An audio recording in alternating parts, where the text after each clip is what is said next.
You have to be able to realize that you don't know what you really want to do until you are very quiet and it tells you. So, to quote Jesus, unless you become again as a child, you cannot enter the kingdom of heaven. And if you read the Bible, incidentally, which is a very dangerous book, as I'm going to be demonstrating in Playboy this December,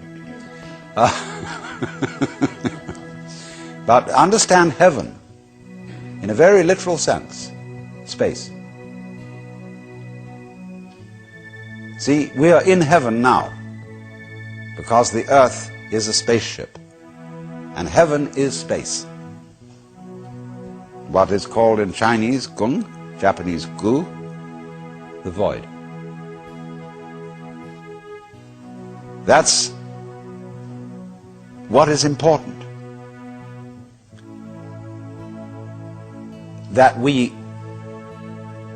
most of us don't know this.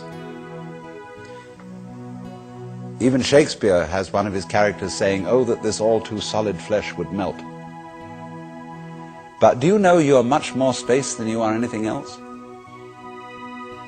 If the ponderable, I won't say matter, the ponderable whatever in your bodies were condensed and all put together, it would be smaller than the point of a pin. And anyway, somebody once said, even a bishop is 80% water.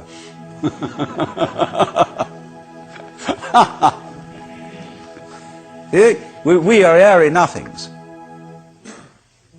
So space is somehow very, very fundamental. We'll go into this in further way. But you understand that heaven is space.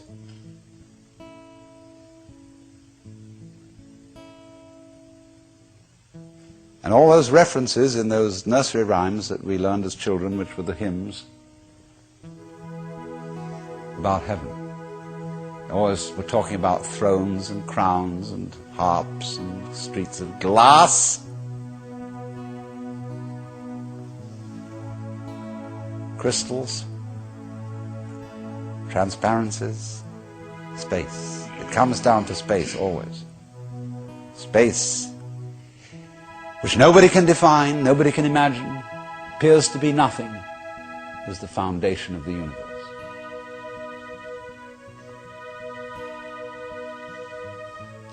But you have to become again as a child to see that. Now you go back to your childhood. What were the fascinating things? What's out there?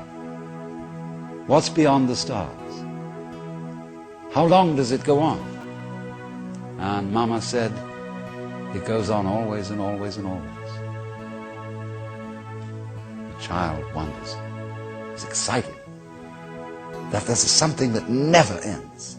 Then the child asks about time. How long ago is long ago? Well, the Bible says that in the beginning God created the heaven and the earth. Well, what did God do before he did that? Well, as one person said, he sat up thinking punishments in hell for people who ask silly questions. But still, that is only a joke. And the child thinks of God going back and back and back forever, never beginning. So in the same way you think about death. Go to sleep and never wake up. Never.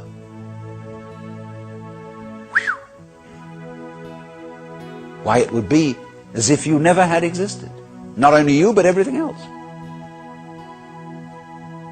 Which is, of course, the way things were before you were born. I mean, just turn it backwards. You know, how about waking up after having never gone to sleep? That's quite a thought. There's something fishy about it all. Ichthys, Jesus Christus Theo Iosso, here, the fish.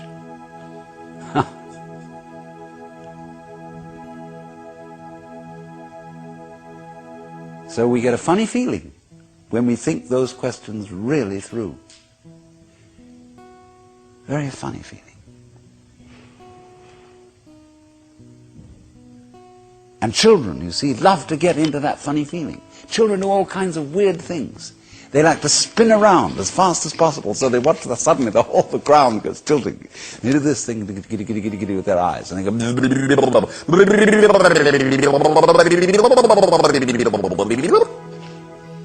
and they make faces and test out their bodies in all sorts of funny ways, because they know from the beginning that the world is weird. A strange thing. Because everybody knows what it's all about, only they won't admit it. Being brought up is being taught not to admit it, but you know very well what's going on.